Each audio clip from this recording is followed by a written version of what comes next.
Hola, muy buenas tardes. Bienvenidos a una videoconferencia más. Me da mucho gusto que estemos por acá juntos otra vez. Si no me conoces, mi nombre es Mario Laguna y si llegaste por acá a través de una publicación de Facebook o de Instagram o de LinkedIn o por nuestra página de internet o por algún lado ajeno a mi entendimiento, bienvenido. Muchísimas gracias por estar con nosotros. Evidentemente, si tú eres nuevo por acá y no nos conoces, te platico quiénes somos. Nosotros nos llamamos Casmed y somos una empresa 100% mexicana que nos encargamos, pues básicamente de hacer eso que amamos mucho, que es trabajar desde el punto de vista de la audiología y conseguir soluciones integrales para médicos audiólogos, médicos otorrinos, para audioprotecistas, para cualquier persona que se dedica al área de la audición. Bueno, nosotros tenemos una solución. Nos encargamos básicamente de hacer la distribución en México de manera exclusiva de la marca Signia de auxiliares auditivos. También distribuimos la marca Interacoustics, todo lo que tiene que ver con diagnóstico audiológico en el territorio nacional. Y distribuimos de manera exclusiva también la marca Optomic, que es una marca que si no la conoces, de verdad visítala, www.optomic. Vas a encontrar un montón de soluciones o métete a nuestra página de internet en casmed.mx donde vas a ver todas las alternativas que tienen. Optomic es una marca que se caracteriza por tener productos para la práctica diaria del médico otorrino y, por qué no también decirlo, del médico audiólogo, con los más altos estándares de calidad. Entonces, bueno, ya que me aventé en la presentación, de verdad, insisto, muchas gracias. Acá están nuestras redes sociales por si quieres saber más de nosotros. Y si tú ya eres visitante asiduo de estas videoconferencias, muchas gracias por estar con nosotros el día de hoy. Vamos a comenzar. Y el día de hoy tenemos un tema, pues, como siempre, bastante interesante, que vaya, en la realidad en la que estamos viviendo se torna muy importante por todo lo que tenemos que estar aprendiendo diariamente, por las pautas que tenemos que seguir, por las cosas que tenemos que aprender a hacer en esta nueva realidad. Entonces, antes de comenzar, quiero contarte las reglas básicas. Si tienes cualquier pregunta, con todo gusto la solucionamos al final. Te pido por favor que tengas mucha precaución con tu micrófono y con tu cámara. Y te comento, esta videoconferencia está siendo grabada, entonces el día de mañana tú la vas a encontrar en nuestro canal de YouTube. Entonces, ahora sí, para comenzar te cuento. El día de hoy vamos a platicar sobre esta actualización de las guías clínicas de otología y de audiología durante el COVID. Entonces, voy a comenzar contándote un poco de dónde sale esto, porque es interesantísimo que tú corras acabando esta videoconferencia al documento original para leer mucho más. De lo que se trata esta plática es de hacer algo más ameno, un poquito más digerible, más rápido en español, para que puedas empezar a implementar las cosas que te hagan falta en este momento. Sin embargo, esta presentación proviene de este artículo, que es pues, básicamente del Cuerpo de Profesionales de Audiología de Reino Unido. Es la última actualización hasta el 30 de junio, es decir, fuera de esto no hay nada más nuevo. Y bueno, estamos esperando la próxima actualización que se hace hasta el mes de agosto. Entonces, en este documento se plasman un montón de parámetros a seguir con base en la experiencia, refiriéndonos totalmente a medicina basada en la experiencia, para saber cuáles son las prácticas, las buenas prácticas que se tienen que hacer desde el punto de vista de la audiología y la otología en esta época de COVID. Se van a encontrar en este artículo con un montonal de información. Todo es muy interesante, es un documento bastante robusto. Son alrededor de 30 páginas únicamente del documento, pero además de eso hay links de descarga de archivos extras, hay videos, hay un montón de cosas. Entonces, si estás interesado, te voy a colocar al final de la presentación el link para que te puedas ir allá y puedas revisarlo.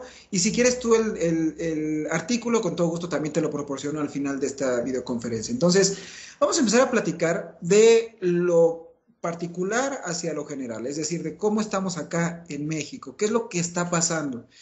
Definitivamente esta epidemia ha sido un sube y baja, diariamente tenemos información nueva, diariamente tenemos indicaciones nuevas, diariamente tenemos nuevas cosas que aprender. Y bueno, si nos tratamos de enfocar específicamente en cómo estamos desde el punto de vista de la epidemia, de la pandemia, de la penetración que ha tenido en México, pues las cifras no son nada esperanzadoras. Realmente hasta el día de ayer Estos son los casos. Tenemos 268,000 casos confirmados, tenemos 164,000 personas recuperadas y desafortunadamente pues 32,000 personas ya fallecidas por esta situación. Si tú has estado siguiendo estas videoconferencias, sabes que yo di una hace menos de un mes en donde ya estábamos en el top 10 de muertes a nivel mundial por la enfermedad. Al día de hoy, ustedes sabrán que ya estamos en el top 3, entonces es desafortunadamente una enfermedad que sigue progresando y que sigue avanzando. Ahora, si nosotros nos enfocamos un poquito en la tasa de variación diaria, esta es la de los casos nuevos. Esto significa que el día 7 de julio, con respecto al corte anterior, hubo 6,258 casos más. Es decir, la enfermedad está creciendo exponencialmente y pues bueno, todas las medidas que ustedes conocen en teoría nos deben de ayudar a controlarlo. Sin embargo, desde el punto de vista de la salud pública, pues hay informes que nos avisan desde ya que esta pandemia se prolongará hasta abril, marzo del año que entra, haciendo que toda esta serie de recomendaciones de las que te voy a hablar el día de hoy no se transformen en recomendaciones únicamente temporales, se van a transformar en recomendaciones que vamos a tener que empezar a seguir ya de manera obligatoria durante un muy buen tiempo hasta que logremos controlar esta enfermedad. Entonces, me pareció muy buena idea hablar de esto porque tenemos que recurrir a las personas que tienen experiencia y a las personas que han tenido como ya todos estos picos que nosotros apenas estamos empezando y etcétera y etcétera. Entonces, si ustedes recuerdan bien, en Europa, pues los países que se empezaron a afectar de manera más rápida fueron España, Italia y Reino Unido. Entonces, experiencia definitivamente hay en el documento. Ahora bien, si vemos la mortalidad, las muertes que se han generado por la enfermedad, la verdad es que tampoco estamos como salvados. Con respecto al corte anterior, hasta el 17 de junio, hubo 800 defunciones más. Entonces, es un problema que ahí está, es un problema que llegó para quedarse un buen tiempo y que tenemos que atender. Entonces, vamos a platicar ya específicamente del documento y de las recomendaciones que nos hacen. Una de las cosas que más me gustó de la forma en la que está planteado todo es que todas las recomendaciones que nos hacen están enfocadas a evitar el contagio para ti. Entonces, uno de los principios o de los pilares fundamentales de este documento es este. La prioridad del clínico debe ser asegurar que brindarán servicios de forma segura. Segura tanto para el paciente como para ti. Entonces, tenemos que considerar eso porque, ustedes saben, sobre todo en México, sé que nos ven personas de muchas partes del mundo, pero sobre todo en México, la enfermedad se ha comportado de una manera muy errática y muy compleja, pues por un lado por la falta de acatar estas medidas. Entonces, acá el mensaje es el siguiente. La recomendación en general es que nuestra prioridad es mantenernos a salvo y mantener a salvo al paciente. Y que si para eso yo tengo que hacer modificaciones y tengo que disminuir mi ritmo de consultas y yo tengo que hacer un montón de cosas, lo debo de hacer, porque nosotros somos potencialmente un vector de contagio y de contaminación cruzada en muchos aspectos, y lo vamos a ver más adelante. Segundo, hay que ponderar el costo-beneficio de la atención cara a cara. Yo me he cansado de platicarles y de subir al canal de YouTube un montón de videoconferencias al respecto y sobre cómo la telemedicina ha venido a cambiar un poco de la actividad, por lo menos audioprotésica. En este documento hablan mucho acerca de qué es lo que tengo que hacer o qué es lo que puedo hacer más bien en vivo, cara a cara, y qué es lo que podría hacer mejor de manera remota. Entonces, se tiene que ponderar muy bien hasta qué punto vale la pena que yo cite al paciente, hasta qué punto vale la pena exponerlo, y como bien dice en el documento, en este momento la prioridad máxima es garantizar nuestra seguridad y pensar que todos pueden estar contagiados.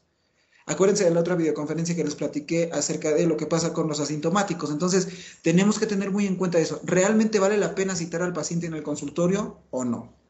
Tercero, se recomienda, por tanto, que el primer acercamiento siga siendo digital. Hasta este momento hay un montón de plataformas como en donde estamos ahorita para poder tener estos acercamientos. Yo nada más les puedo contar que la cantidad de servicios que hay de consulta psicológica, de consulta psiquiátrica, de consulta de muchas áreas, por videoconferencia se ha elevado de una manera exponencial. Las videoconferencias tal cual se han elevado de una forma exponencial. Cerrábamos la videoconferencia pasada diciendo que el uso de redes sociales durante esta pandemia se elevó un 47%. Eso significa que este es el camino que tenemos que seguir todavía y que el distanciamiento social debe de ser la pauta incluso en nuestra práctica cotidiana.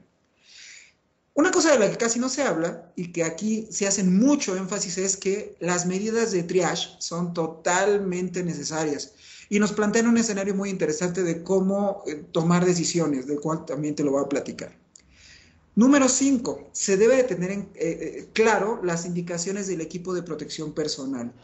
¿Esto por qué lo digo? Porque ya hay pautas que te dicen cuándo se conviene ocupar gogles, cuándo no conviene ocuparlos, cuándo una máscara para evitar fluidos de grado quirúrgico, cuándo un delantal, cuándo una máscara N95, etcétera. Entonces, una de las situaciones que se expresan en el documento es que el uso sin tener un protocolo bien establecido de todos estos equipos de protección personal pueden ser un vector y un factor de contaminación cruzada. Entonces, tenemos que aprender a ocuparlos, tenemos que aprender cuándo se ocupan, tenemos que aprender cómo se ocupan y tenemos que aprender además cómo es la disposición de los residuos. Es decir, qué es lo que voy a hacer yo una vez que mi mascarita desechable acabe con su vida útil.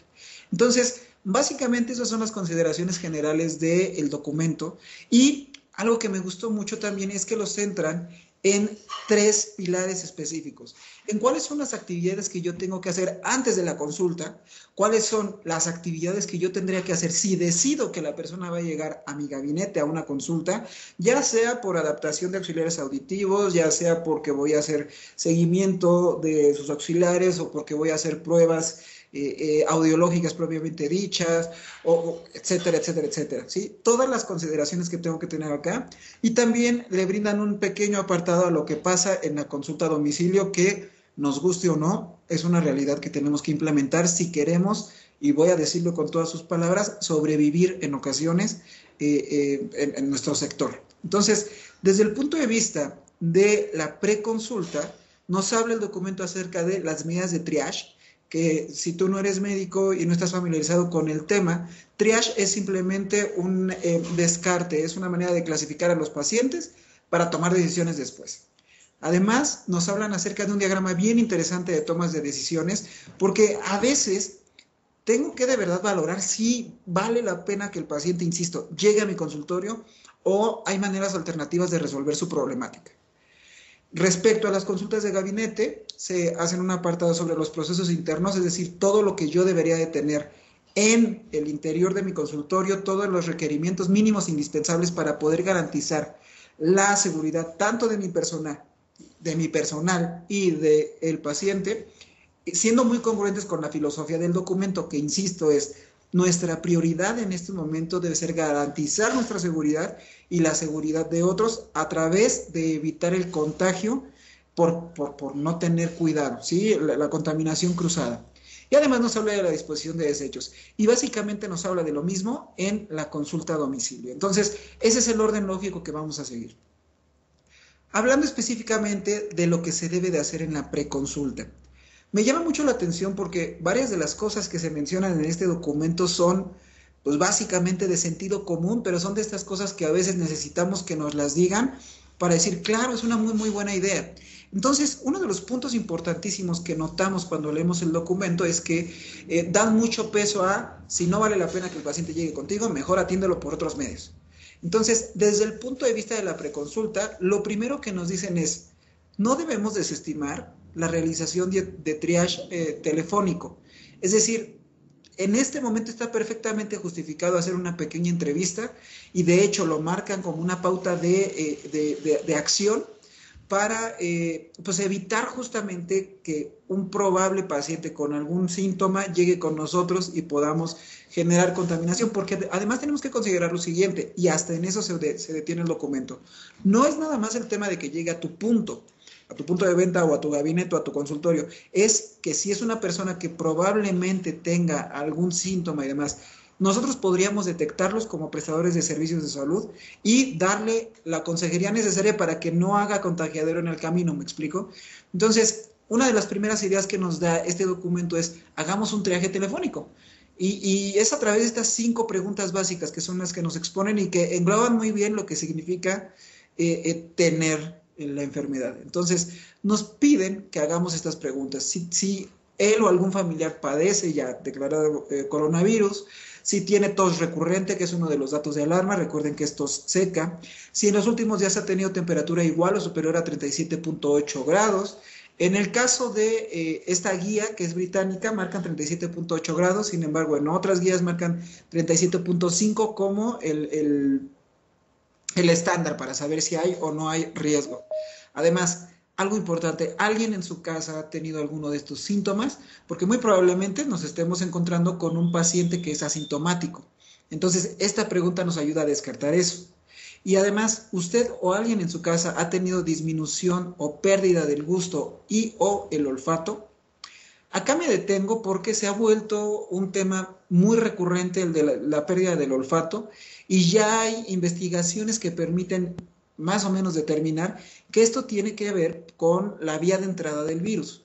Recordemos que cuando nosotros respiramos en la parte superior, en la base del cráneo, tenemos la lámina cribada y ahí tenemos el bulbo olfatorio. Entonces parece ser que uno de los lugares donde se aloja el virus es justamente en el bulbo olfatorio y eso genera todos los cambios en el olfato. Por eso se transforma en un signo cardinal de que algo está pasando.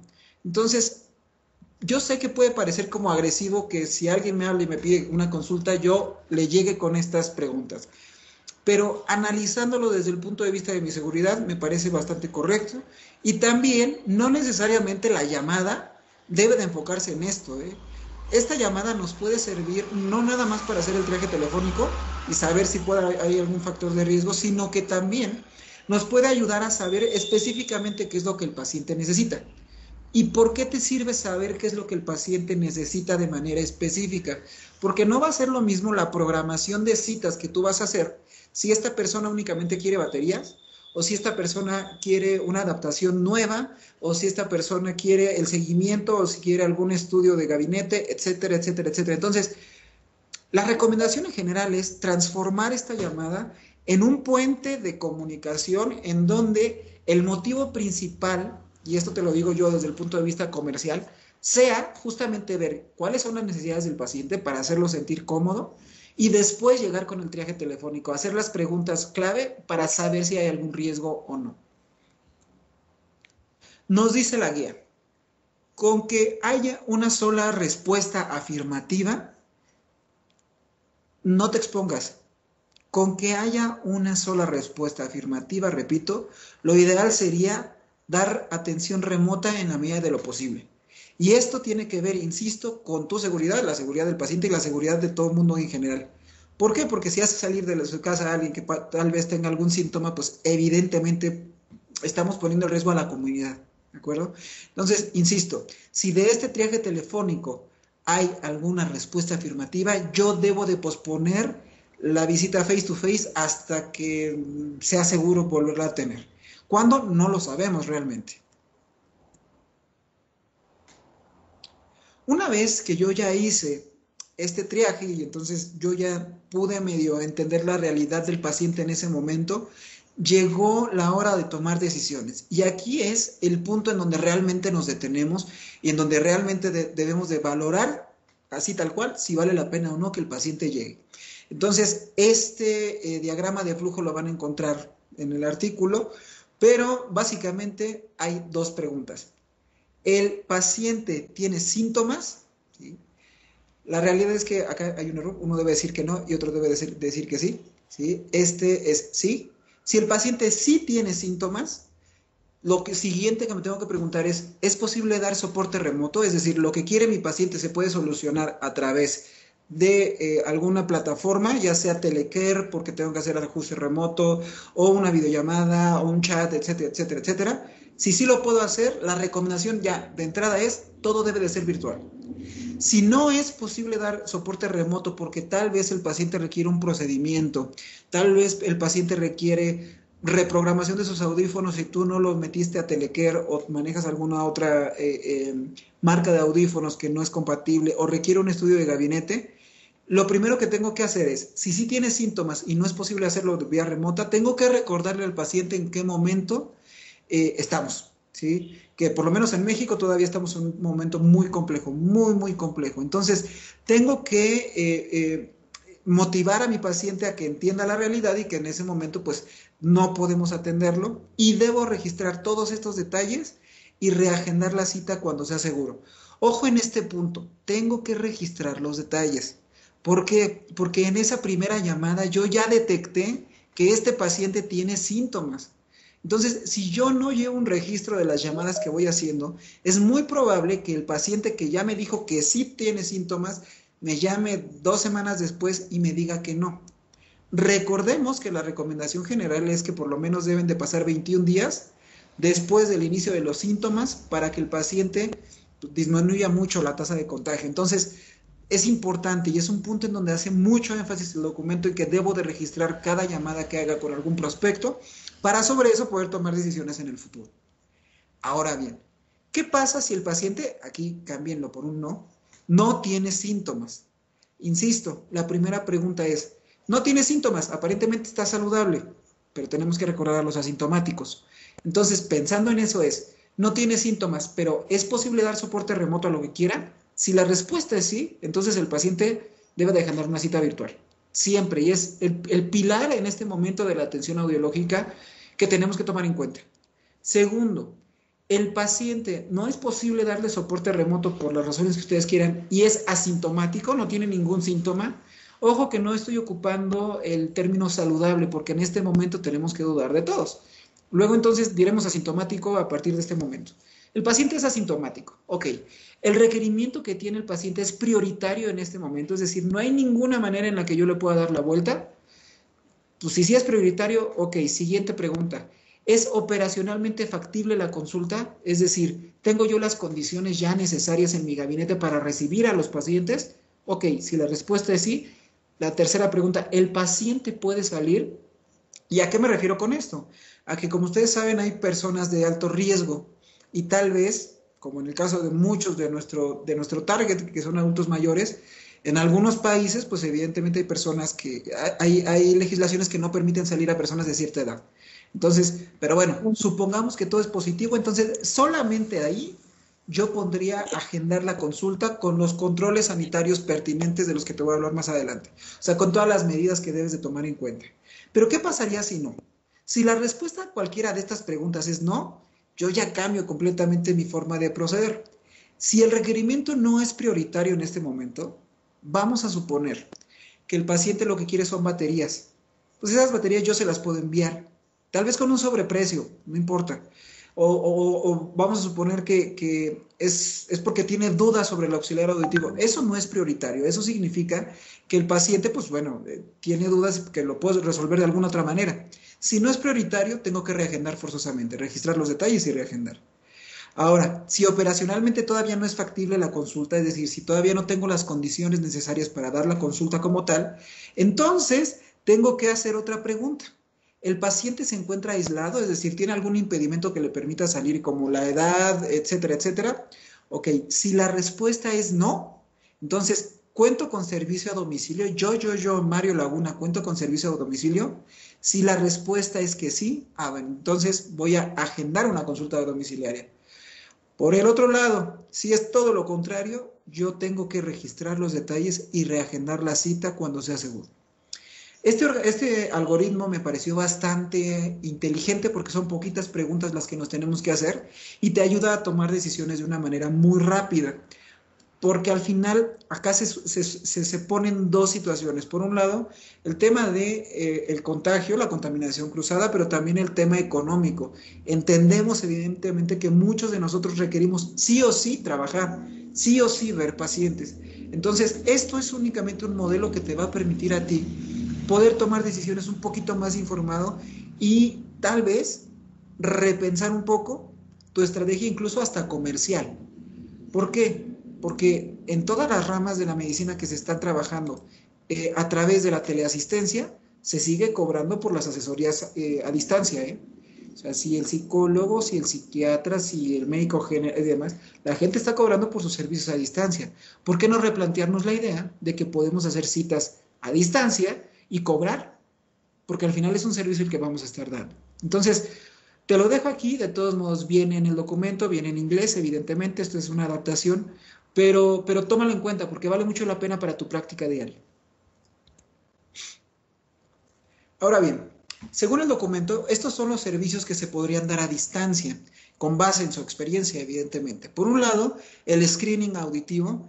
Esto es un tema controversial en todos lados y como decía mi compañero Fernando Flores el día lunes que tuvimos la otra videoconferencia, es jugar a ser el abogado del diablo. Pero en este documento, el screening auditivo a través de aplicaciones, a través de test, a través de ciertas formas de comunicación, lo toman como válido, únicamente como screening, para saber cuál es el estado del paciente, hasta ahí. Segundo servicio a distancia que se podría hacer, reemplazo y cambio de auxiliares auditivos o reprogramación. En el caso de Signia, la marca que nosotros nos encargamos de distribuir, la tenemos bien fácil, porque a través de Signia Telecare tú puedes hacer esto. O sea, si tú ya tienes cargado la audiometría, los datos del paciente y demás, y por alguna razón quiere ajustes, pues simplemente a través de la nube lo haces y listo.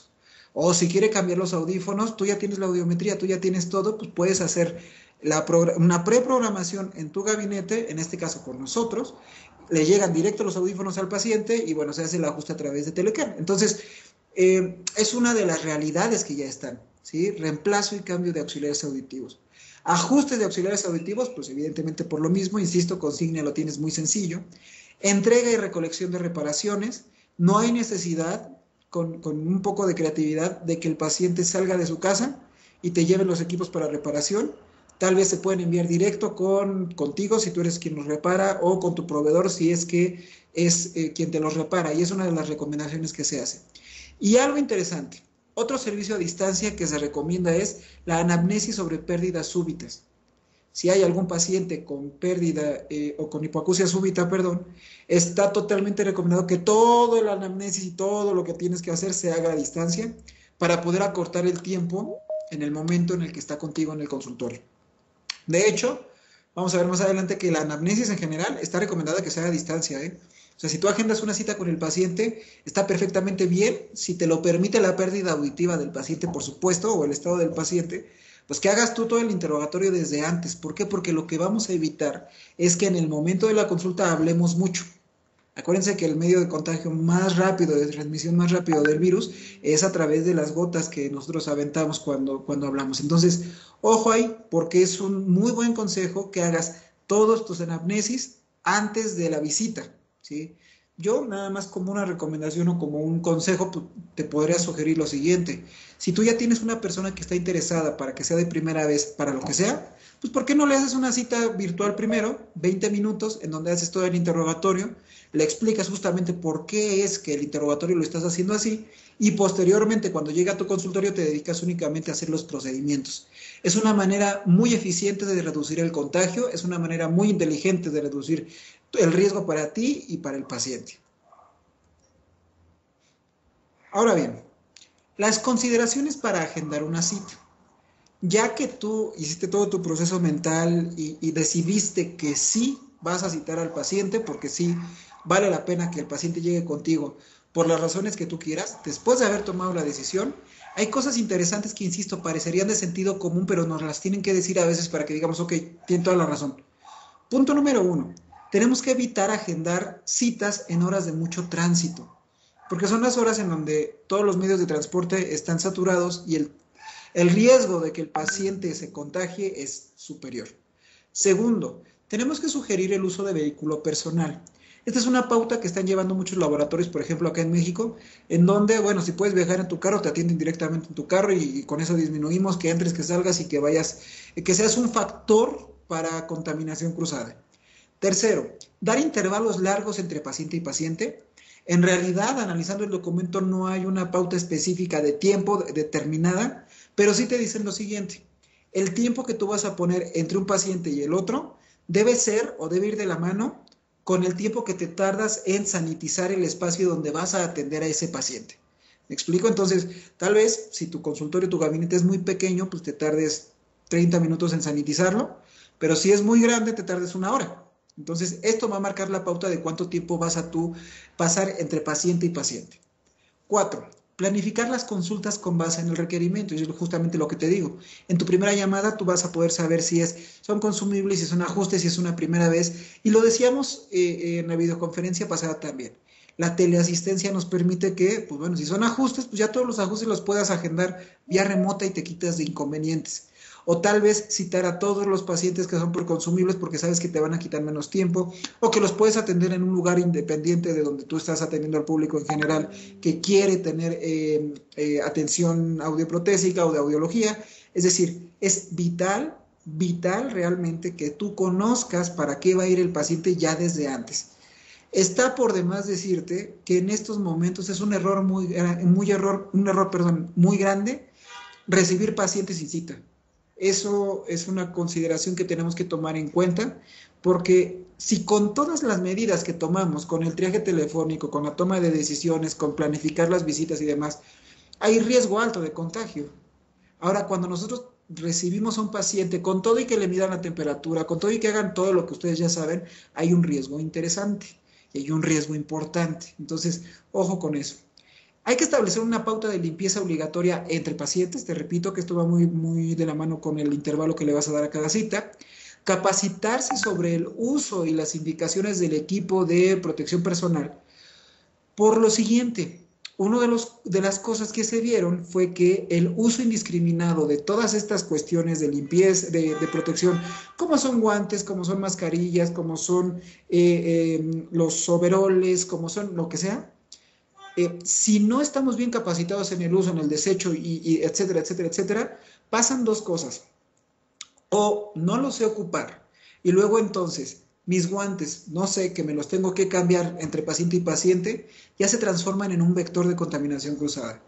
O tal vez no sé cómo disponer de los desechos, ¿sí? Esto también genera un riesgo. Entonces, todas estas cosas que a veces ya vemos en todos lados, donde están las mascarillas, etcétera, etcétera, debes de saber, y más adelante te voy a enseñar una imagen, que no aplica para todas las situaciones. Que hay situaciones en donde sí te tienes que disfrazar de Iron Man y hay situaciones en donde no. Y por último, en el caso de ser primera vez, como te decía, intentar tener la anamnesis vía remota. Entonces, tú ya hiciste los preparativos antes de la consulta, tú ya tomaste en cuenta todas las recomendaciones que este documento nos dice, y bueno, ya en el momento de la consulta, hay preparativos que tienes que tomar en cuenta. Punto número 1 y relacionado con lo que te decía, no debo de olvidar que cualquier medio de protección no va a suplir nunca el uso de las medidas higiénicas básicas. ¿Por qué te lo digo? Porque está ya muy bien definido que el hecho de que nos pongamos guantes, de que nos pongamos overoles, de que nos pongamos todo, nos hace sentir que ya no es necesario estarnos lavando las manos, que ya no es necesario estar sanitizándonos, etcétera, etcétera, etcétera. Entonces, esto es importantísimo. Las medidas higiénicas básicas, de higiene en general, higiene respiratoria, que es el uso de la mascarilla que cubre nariz y boca, no la debemos de olvidar de aquí en adelante. Eso es importante de mencionar. Sin importar todas las otras medidas que tú tengas, eso es lo más relevante. Segundo, lo que decíamos, no tocar cara, nariz y ojos, porque sabemos que son las vías de entrada del virus. En el caso de ocupar máscara quirúrgica resistente a fluidos, que es la máscara completa, se recomienda no retirarla hasta terminar el turno, es decir, yo me la pongo y ya no me la voy a quitar hasta que se acabe mi turno, porque también puede ser un medio de contagio. Recordemos que la parte externa de la máscara es la que va a estar en contacto con el ambiente, luego entonces está contaminada y el hecho de estármela quitando y poniendo me pone en riesgo a mí. Algo importante, porque va de la mano con una videoconferencia que tuvimos hace un par de semanas. Nosotros trabajamos con gente que en su mayoría no escucha. Luego entonces, el tener tantas barreras, ya nos contaba la doctora Catalina Bulla, cuántos decibeles baja y cuál es el inconveniente que nosotros tenemos, que más bien que el paciente tendrá para comunicarse con nosotros. Entonces, eso ya está previsto en esta guía. Nos dicen que una recomendación muy sencilla y que, insisto, es de mucho sentido común, pero es importante recordarla, es muy importante tener apoyos visuales para disminuir la necesidad de bajar la mascarilla. Es decir, desde tener letreros en donde tengamos como las explicaciones, en donde tengamos cualquier apoyo que nos permita que el paciente, pues no necesariamente tengamos que hablar mucho. Ese es el punto acá. Los guantes y los delantales deberán ser usados una sola vez. A mí me parece un poco absurdo tener que mencionarlo, pero es que es una realidad. Se tienen que desechar una sola vez y ya, un solo uso, y nos referimos a un solo uso, a un solo paciente, ¿sí? Y es importante señalizar el gabinete y evitar cualquier tipo de fomite. Cuando hablábamos la videoconferencia pasada del COVID, en esta plática que ya está en nuestro canal de YouTube, yo les decía que es muy importante tener la estrategia de señalización para establecer un flujo de los pacientes. La señalética se transforma en una cosa muy importante. Pero acá lo llevamos un poco más lejos. Tenemos que tener señalética para tratar de determinar en qué lugares se puede sentar el paciente, en qué lugar no, la distancia que hay entre pacientes, etcétera, etcétera, etcétera.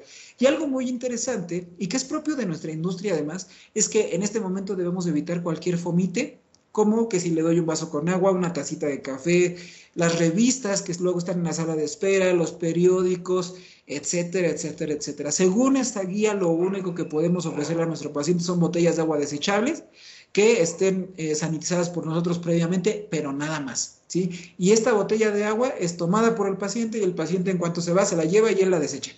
Nada más, ¿de acuerdo? Y algo importante también es que no se debe de permitir el paso a más de una persona si tu gabinete no te permite cumplir con la distancia necesaria, con ese 1,5 metros famoso o 1 metro en el caso de que todo el mundo tenga su mascarilla, que debería de ser. Entonces, yo conozco una infinidad de gabinetes y he visto gabinetes muy, muy grandes, he visto gabinetes muy, muy pequeños. Entonces, esto depende de las condiciones de tu gabinete tal cual, ¿sí? Entonces, bueno, el objetivo de esto es no evitar las aglomeraciones y evitar que haya mucha gente en un solo lugar, porque ahí es donde está el riesgo más grande de contagio.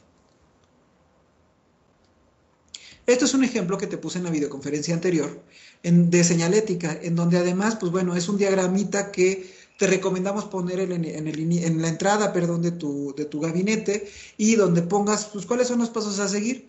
El paciente llega, bueno, llega a la entrada de tu local, se le va a tomar la temperatura, dependiendo de la temperatura sabemos qué es lo que va a seguir.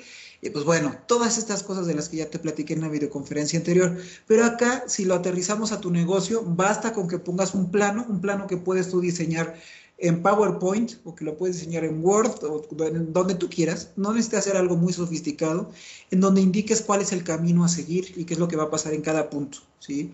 No olvidar jamás que dentro de las recomendaciones están tener al alcance de los pacientes todo el tiempo cosas para que estén sanitizándose, para que se echen gel antibacterial en las manos, etcétera, etcétera, etcétera, porque esto va a permitir que sea mucho más fácil generar conciencia en él de lo importante que es estar sanitizándonos, ¿de acuerdo?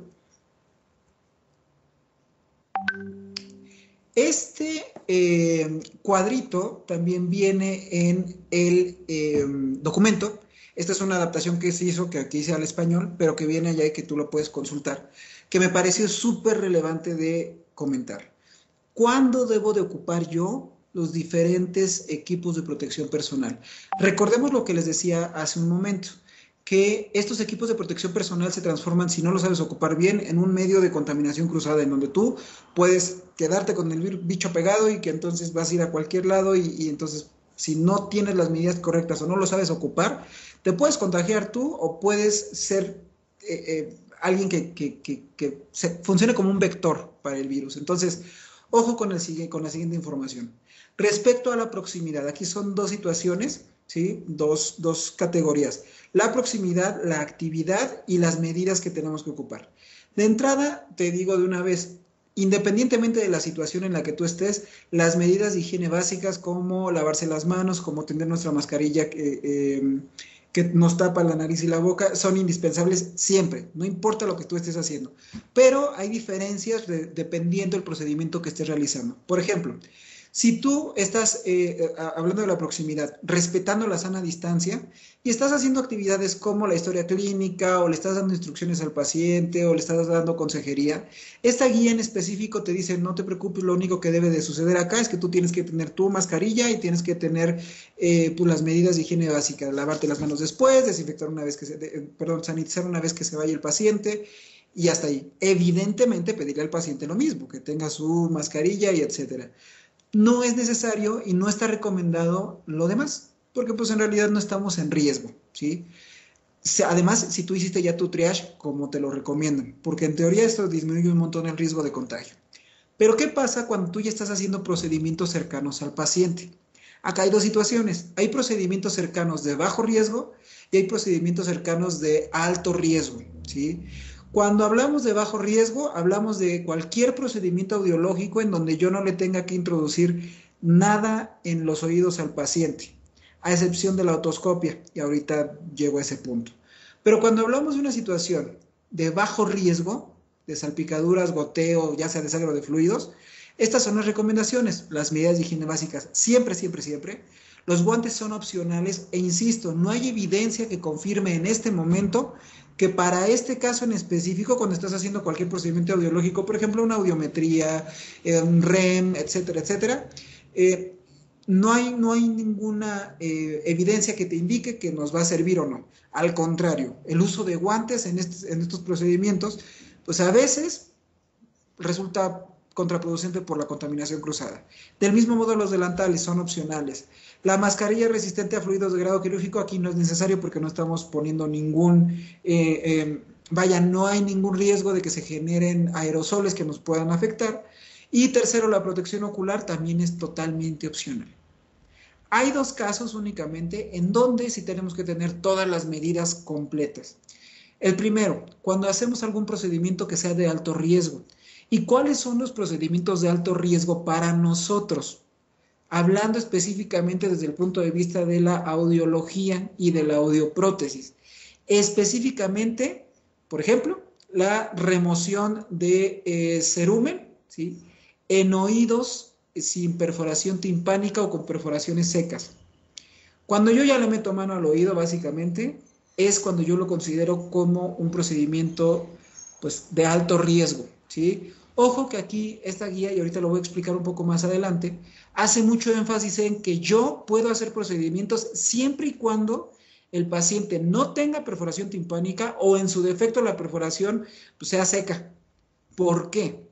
Porque las perforaciones húmedas, y voy a avanzar un poco, ahora me regreso, las perforaciones húmedas, la secreción óptica, ya es considerada de alto riesgo porque hay una teoría que habla ahí de que el virus se puede albergar pues, por esta relación que hay entre el oído y las vías respiratorias. Luego entonces, si el oído está perforado y yo hago algún procedimiento como la succión en el conducto, que me puede generar la distribución de aerosoles o la dispersión de aerosoles, ya es un procedimiento de alto riesgo, ¿sí?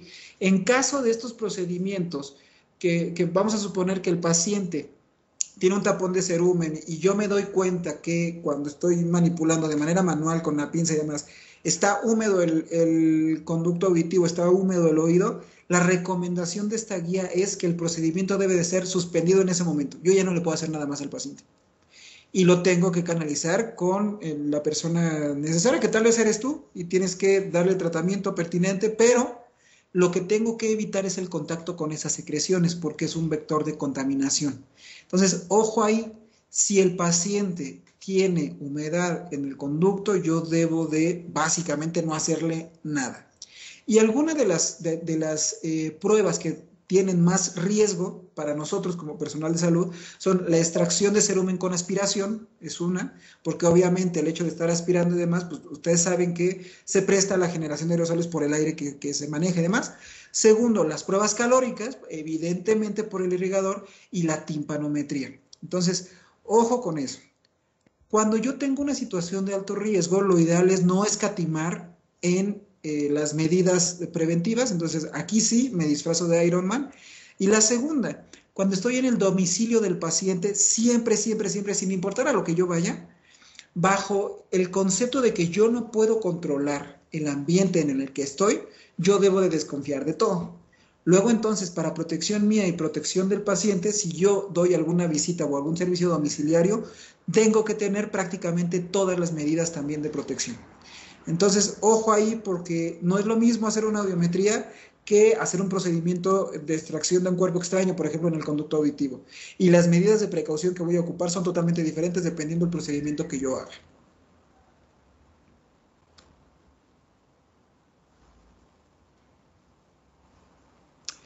Esta infografía es bastante interesante porque es acerca del protocolo que hay para poder ponerte y quitarte el equipo de protección personal. Porque incluso errores en los pasos, ¿sí? de cómo te vas colocando todo, pueden generar riesgo para ti o para el paciente. Entonces, recordar, esta información va a estar en sus correos electrónicos, yo creo que el día de mañana, adaptada de una manera diferente, pero es en esencia lo mismo. Punto número 1, que lo primero que me tengo que poner es la bata, si es que voy a ocupar. Segundo, la mascarilla, ¿sí? Evidentemente todo esto está limpio y es nuevo. Tercero, las gafas protectores o las caretas, ¿sí? Y hasta el último voy a dejar los guantes, porque los guantes me van a servir para generar un sello entre mis mangas y el ambiente externo. Entonces, este simple orden lo cambia todo. Y no es tan peligroso como el siguiente orden, que es el orden de quitarte las cosas. Si yo acabé con los guantes, el orden lógico es quitarme primero los guantes y luego me voy a quitar las caretas y luego etcétera, etcétera, etcétera. Pero hay consideraciones importantes a tomar en cuenta. Por ejemplo, saber que el exterior de las gafas y de la careta y de la mascarilla están contaminados. Luego entonces yo no puedo tomar nada del exterior. ¿Sí? Si me voy a quitar la careta, tengo que quitármela por adentro. Si me voy a quitar los guantes, tengo que hacer un pequeño doblez para quitármelos de adentro hacia afuera. Del mismo modo con las batas, del mismo modo con todo. Entonces, ojo, porque aquí es donde tenemos un montón de problemas. Y el documento nos habla también en uno de sus anexos sobre el riesgo de contaminación cruzada que hay, no nada más aquí, sino cuando yo dispongo de estos desechos. Cuando yo los tiro a la basura o, en el caso de mucho personal de salud, cuando yo tengo mi ropa para el trabajo y me la llevo a mi casa para lavar, ya hay un tratamiento especial para todo eso. O sea, no es como creíamos que es únicamente, bueno, pues yo ya me protegí porque me puse otra muda de ropa y voy a lavar eso. No, hay cosas que tenemos que seguir. Respecto a la pauta de sanitización, insisto, no tenemos que olvidar que el uso de cualquier medio de protección no va a suplir nunca el uso de medidas higiénicas básicas. Puedes andar disfrazado de Iron Man, pero eso no significa que no debas sanitizar tu espacio, porque no nada más es para ti, sino para evitar la contaminación con el paciente. Se debe de realizar entre cada consulta, y aquí es interesante porque hay servicios que te ofrecen un periodo de ciertas horas digamos, de eficacia, pero está comprobado que no hay evidencia que esto sea totalmente cierto. ¿A qué me refiero? Si la sustancia o la solución que tú colocaste entre paciente y paciente es una solución que te permite, en teoría, por ficha técnica, tener 5 horas de cobertura, es decir, que te vas a mantener la superficie sanitizada 5 horas, yo debo de dudar, y es por puro sentido común, porque ¿qué tal si el paciente que llegó después, ¿sí?, era portador asintomático? Aunque yo haya sanitizado, por solamente el sentido común sé que lo tengo que volver a hacer. Entonces, lo que debemos hacer es sanitizar entre cada consulta. Evidentemente, en el entendido de que tal vez no todos tenemos las posibilidades de tener una lámpara UV, por ejemplo, o no tenemos las posibilidades de tener sanitizantes pues, más avanzados, pues bueno, aquí te dice la guía, no te preocupes, con soluciones de etanol y de hipoclorito de sodio basta y sobra para poder sanitizar tu espacio. Pero eso sí, tienes que hacerlo de manera puntual cada que el paciente salga para recibir al siguiente. Incluso, y esto es un punto que me pareció muy interesante del documento, pues en nuestra industria se presta mucho a tener pues esponjas o alfombras y demás, porque tenemos que eso no amortiguar en muchas ocasiones. En este documento hay una guía específica que te manda un link acerca de algunas alternativas que puedes tomar para sanitizar tus espacios, ¿sí?, que son de materiales porosos, por ejemplo. Entonces, tal vez en una videoconferencia posterior hablemos específicamente del tema, pero sí te aconsejo que vayas a ver el documento. Escritorios y mesas de trabajo deberán mantenerse con el menor número posible de artículos, perdón, justamente por eso, porque son vectores en donde se puede quedar el virus, y pues, si tengo 15 plumas o 15 lápices, pues implica que yo tengo que estar limpiando y sanitizando 15 plumas y 15 lápices cada vez que entre o salga un paciente. Nada más para recordar, este slide lo vimos en la videoconferencia pasada sobre coronavirus. Este es el tiempo que nos tardamos más o menos en sanitizar una superficie con estas diferentes sustancias, entonces para que lo tomen en cuenta. Y también saber que existen dos inactivadores importantes, que son las sales de amonio cuaternario y la luz ultravioleta, que bueno, es una de las alternativas más eficientes, pero pues, evidentemente también de las más costosas. Importantísimo, respecto a la disposición de residuos y todo lo desechable, ¿sí? Lo primero que tú tienes que saber es que a toda la basura que generes le debes de dar un tratamiento especial, ¿sí? Lo primero que te dice la guía es, todo lo que tú vayas a tirar debe de ir en una doble bolsa, sobre todo si estuvo en contacto con los pacientes y etcétera, etcétera. Y además, estas bolsas, antes de desecharlas definitivamente, deben de mantenerse aisladas 72 horas. Es decir, tú tiras todo, ya sea tu traje, tus guantes, etcétera, todo lo que vayas a tirar, o incluso pues, cosas que ocupó el paciente, como por ejemplo servilletas o pañuelo o lo que sea, ¿sí? Lo tiras, lo tienes que meter a una primera bolsa, cierras esa bolsa perfectamente bien, guardas en una segunda bolsa, cierras esa bolsa perfectamente bien y esas bolsas las dispones en un lugar en específico durante 72 horas. Después de 72 horas ya son aptas para que tú las deseches definitivamente. ¿Por qué? Por el tiempo de inactivación del virus. Entonces, ojo que esto cambia dependiendo tu situación, porque si hablamos de fluidos y demás es diferente, pero en general son 72 horas las que debes de tener antes de poder disponer de eso y de tirarlo a la basura. Respecto a la ropa, que eso es uno de los temas más interesantes y más importantes acá, ¿sí? Lo ideal es que se tiene que lavar por separado, pero antes igual la tienes que guardar en dos bolsas, dejarla 72 horas y después lavarla por separado con el detergente que tú quieras. Pero esto de las 72 horas es algo que debemos de tomar mucho en cuenta. ¿Por qué? Porque con esto disminuimos un montón el riesgo de contaminación cruzada. Vuelvo a lo mismo, una vez que tú ya te retiraste todo tu material y que ya vas a desechar lo que se tenga que desechar, entendiendo que tanto el overall como los guantes son de un solo uso, tengo que disponerlos en un contenedor especial, en mi primera bolsa, después la segunda bolsa y son 72 horas para poderlos desechar. Hablando ya por último de lo que voy a hacer específicamente en el domicilio, acá nos la ponen muy sencillo. Yo tengo que entender que en el domicilio de mi paciente yo no puedo controlar el ambiente y que yo no sé si el paciente en su casa está tomando medidas o no. Yo no sé si está entrando y saliendo gente en su casa. Yo no sé si están respetando las medidas de contingencia. Yo no sé nada de esto. Luego entonces yo tengo que desconfiar al 100%.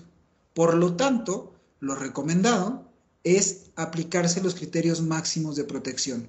Insisto con este cuadrito, si yo estoy en domicilio, independientemente del procedimiento que vaya a hacer, tengo que tener las medidas higiénicas básicas, es decir, mi mascarilla, estarme lavando las manos, etcétera. Tengo que usar guantes, tengo que usar mi delantal, tengo que usar mi mascarilla y lo único que es opcional es la protección ocular, porque ya tienes la mascarilla. Entonces, aquí es muy relevante entender que no vamos a un ambiente conocido, luego entonces es importante desconfiar, ¿sí? Una cosa que me pareció también muy interesante es el alto riesgo de contaminación cruzada que hay en las visitas a domicilio. Entonces hay una serie de recomendaciones importantes que van desde que obviamente antes de que tú te metas a tu carro, ya que acabaste de ver al paciente, te tienes que retirar todo tu equipo de protección, lo tienes que disponer en las bolsas como te lo acabo de contar, y después de eso subirte a tu carro y si puedes hacerlo, ponerte guantes, sanitizar tu auto, tener toallitas sanitizantes también, es decir, hay una serie de protecciones básicas que el documento explica que son bien importantes y bien necesarias. Por ejemplo, vamos a suponer que tú hiciste una audiometría y que te llevaste tu audiómetro a ver al paciente, ¿sí? Ese audiómetro, antes de tener contacto con tu carro, debería de ser sanitizado al aire libre, deberíamos de tener toallitas, alguna solución, deberíamos limpiarlo y antes de meterlo a su estuche, pues tenemos que limpiar por dentro el estuche, colocar el equipo, cerrar el equipo, sanitizar el equipo por fuera y bueno, todo esto con guantes. Es decir, es un procedimiento de precisión casi quirúrgica y los que somos médicos estamos como muy familiarizados con esta forma de pensar, en donde pues cuando tú estás operando, cuando estás en un quirófano, todo tiene esta misma secuencia, ¿sí? Tú no te pones primero las botas, los protectores de los pies antes de todo lo demás, no. Sí, tú te pones una pijama quirúrgica primero, después te pones una bata, etcétera, etcétera, etcétera. Entonces, obedece a la misma lógica. Yo tengo que seguir esta serie de pasitos mentales para disminuir al máximo el riesgo de contaminación cruzada. Entonces, déjenme salirme de acá. Listo. Entonces, básicamente, el documento nos habla de todas estas situaciones que, pues, evidentemente, a veces no contemplamos y que son necesarias en la práctica diaria. Es importante que ustedes sepan que lo que les acabo de platicar es una pizca pequeña, que por temas de tiempo pues no nos extendemos todavía más, pero que si ustedes se meten a leer el documento se van a dar cuenta de que hay una gran cantidad de cosas que pueden hacer y que tal vez no están haciendo. Entonces, vamos a dejarlo hasta acá. Quisiera saber si existe alguna pregunta. Si quieren que les mande el documento, con todo gusto, nada más pónganme aquí su dirección de correo electrónico y con gusto se los envío. Y no sé si exista alguna pregunta. Nada. Listo. Entonces, pues nada, el mensaje es el mismo, de verdad, tomemos en cuenta las recomendaciones, tomemos en cuenta la experiencia que hay en otros lados, tomemos en cuenta además que hay personas que ya pasaron por lo que estamos pasando nosotros y que francamente sí se puede, es únicamente echarle un poco de coco, porque si se fijan, no necesariamente es muy costoso hacer todo lo que estamos proponiendo. Les agradezco mucho su participación, les repito mi nombre, soy el doctor Mario Laguna y pues bueno, los vemos el día viernes, vamos a tener ahí un tema muy interesante. A ver, acá hay comentarios. Dice Sandra, muy interesante, gracias por la información. Ok, con todo gusto te mando el documento, Sandra. Claudia, ¿cuántas horas debe estar expuesto a la luz UV? Depende mucho. Y esto no viene en la guía, pero sí viene en una investigación que hice aparte, depende mucho de el dispositivo de luz UV, porque depende del tamaño de la luz. Entonces hay pautas que te dicen desde 15 minutos hasta 1 hora, pero depende completamente del dispositivo. Doctora Georgina, por supuesto, Doc, se lo mando. Mónica, claro que sí. Nicole, también te lo mando sin ningún problema. Entonces, pues me dio mucho gusto estar con ustedes. Insisto, vamos a seguir con estos temas. Dice Georgina Fuentes, y estoy totalmente de acuerdo con ella, el virus no se ve, pero ahí está. Cuídense mucho, totalmente. Cuídense mucho. Y ojo, el termómetro infrarrojo pues, no mata las neuronas, no le echamos la culpa a eso. Ya no teníamos, esa era la realidad. Entonces, bueno, les agradezco mucho su participación. El viernes vamos a seguir con estos temas, vamos a platicar en las siguientes semanas, por un lado, por las pautas de sanitización, porque eso es un tema de interés general. Vamos a tener un invitado la semana que entra para hablar un poco más sobre el marketing digital. Les voy a platicar también la semana que entra sobre todos los temas de COFEPRIS que lo pidieron. Vamos a platicar también sobre temas de electromedicina, que acá ya se está manifestando la doctora Hernández en el chat, por supuesto. Voy a aprovechar para hacer el anuncio. Tenemos un curso con Interacoustics, si están interesados, son actualizaciones pediátricas, que de verdad va a estar buenísimo, es la semana que entra, es totalmente gratis. Y bueno, Eve, si quieres poner ahí tu mail por si alguien está interesado para que te contacten directo. Si no, se pueden meter a cualquiera de nuestras redes sociales y ahí van a tener toda la información. Entonces, seguimos trabajando para ustedes. De verdad, muchísimas gracias por estar en esta videoconferencia. Y pues nos vemos el viernes a la misma hora, por el mismo lugar. Nosotros somos Casmet, yo soy Mario Laguna. Muchísimas gracias. Que estén muy bien. Muy buena tarde. Casmet, connecting our senses.